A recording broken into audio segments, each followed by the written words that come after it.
Alrighty, welcome back. I wanted to make a brief video outlining a number of things that you'll need to get started selling on eBay.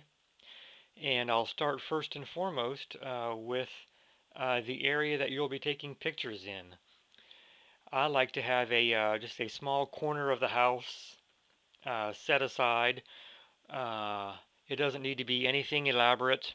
You don't need to spend $500 and completely redo a corner of your house and buy new furniture and new backgrounds or anything like that.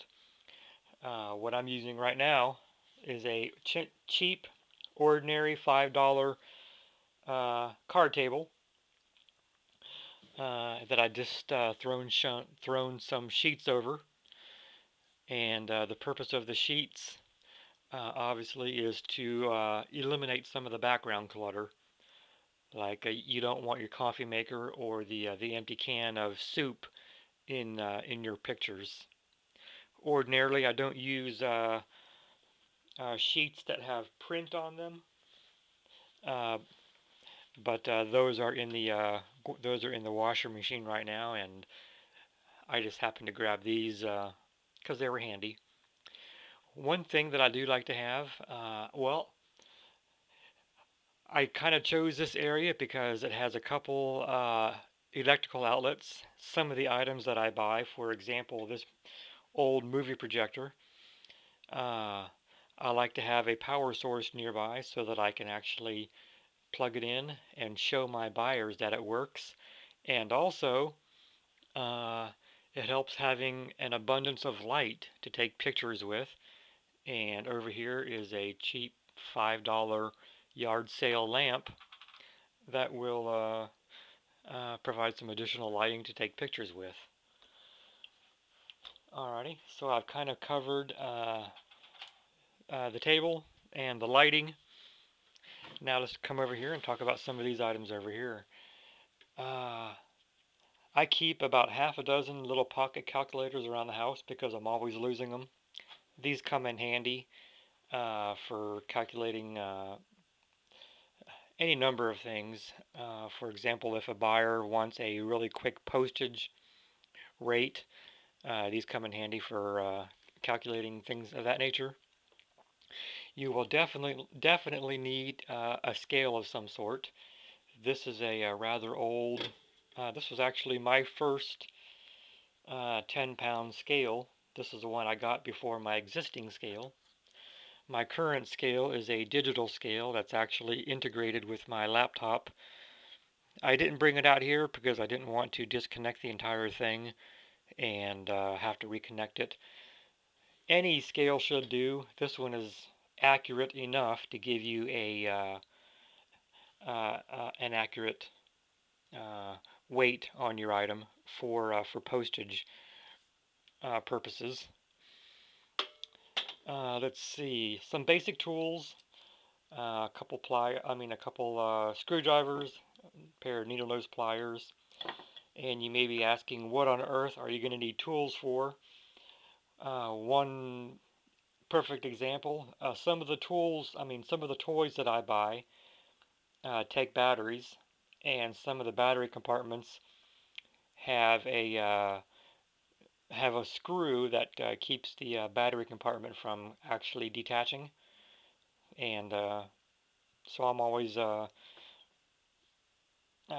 always rounding up screwdrivers and other tools to work on the items that I purchased. Scissors. I'm always using scissors to cut up packing material, to cut up boxes here and there. Glue comes in handy if you buy an item that is missing a button, for example, or it needs some minor repair before you can take pictures. You will definitely need some measuring tape. I probably have half a dozen of these around the house to measure boxes with. Uh, Packing tape itself, as you can see, they just fell over. I must have half a dozen rolls of tape. These two are in handy dandy little plastic dispensers. and I go through an enormous amount of tape, and I'm always misplacing my tape, so I always keep tape on hand. Let's see, you will need batteries and a memory chip for your camera. The memory chip in my hand is a 2 GB. It can easily hold 1,000 pictures or maybe an hour's worth of video. And I'm a big believer in taking video for YouTube videos to help sell my items. And this 2 GB memory chip in my hand, it's not much bigger than a postage stamp, and you can get these for about $5 at Kmart, Target, or Walmart. Batteries come in handy, obviously, to power your camera. I use rechargeable AA batteries. Sure, these go dead after about a day of taking pictures, but it's quite easy simply to throw them into the charger, and the following day they're fully charged and ready to go for another round of taking pictures. Uh, Speaking of pictures, you will need a decent uh, digital camera. The one I'm using is a rather inexpensive $70 7 megapixel camera. You do not need a expensive $600 camera to take pictures with for your eBay items. As a matter of fact, I'd recommend against it because chances are you're going to knock it off the counter, knock it off the table, so you're better off just going with something priced at $100 or less. And I did have a soda can up here. Soda cans come in handy, not so much to drink, but because you can place them next to your item when you're taking pictures. And since everybody knows how big a soda can is, they can pretty much gauge how big your item is just by comparing it to the soda can in your picture. Let's see. I've talked about pretty much all these items here. Next, I'm going to talk about packing material and boxes. Alright, this mess here in front of me is a big old handful of plastic bags. You can get these anywhere, obviously. I recycle some of these, but some of them I use as really inexpensive packing material for some of the items that I box up and ship out. They're lightweight, they're free, they can be recycled, and you can get them just about anywhere. And also here is some bubble wrap. Bubble wrap is available just about anywhere. If you walk into a dozen different stores on any given day, I would be surprised if you can't walk out with a handful of packing material that the store was ordinarily going to just toss.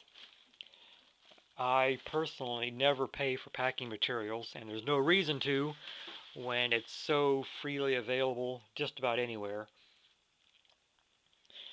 I'll spend a few moments talking about this area that I have set up here.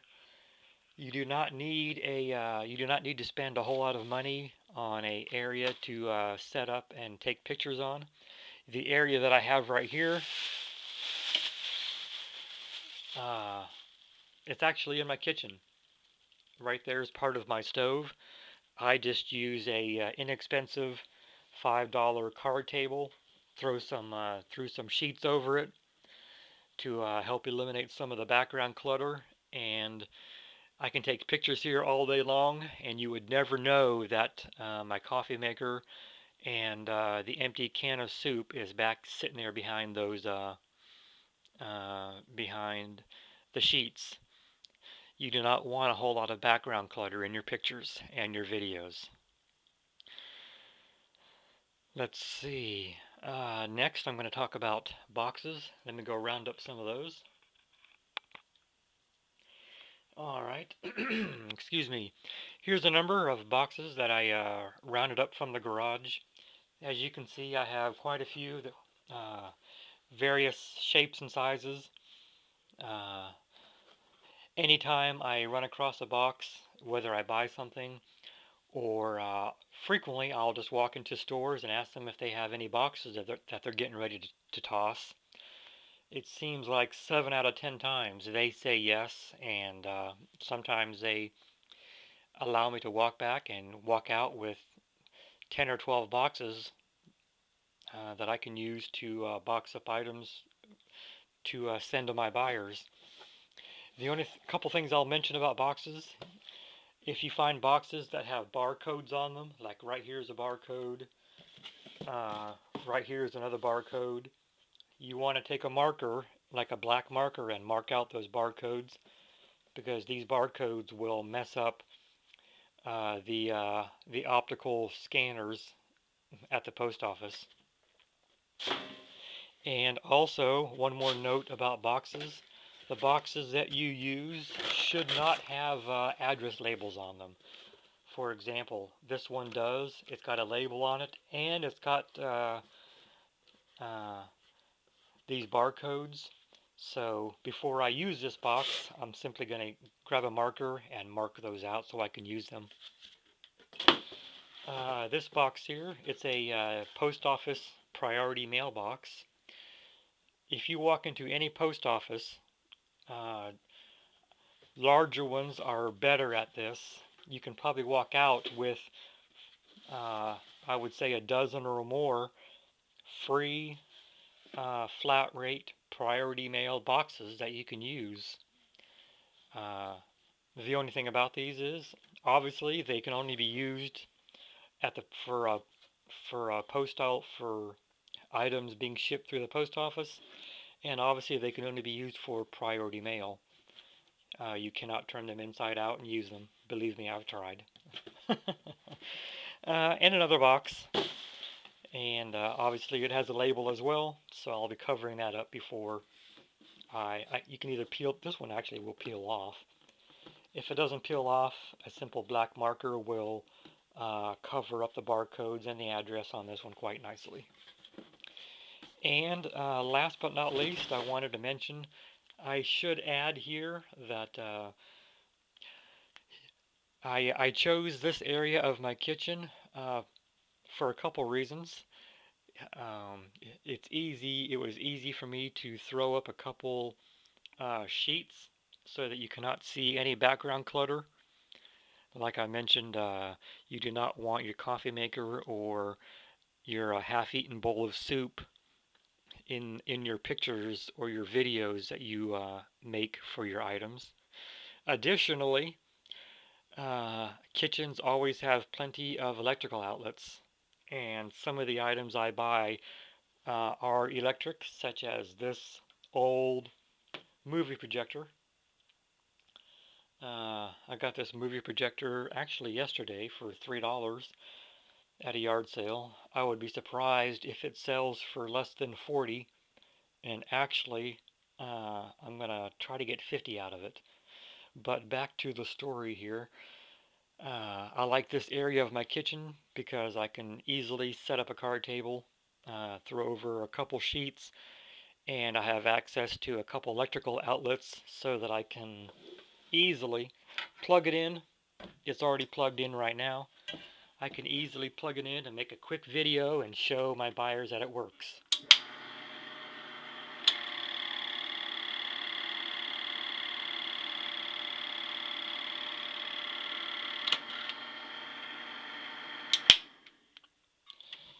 And I'll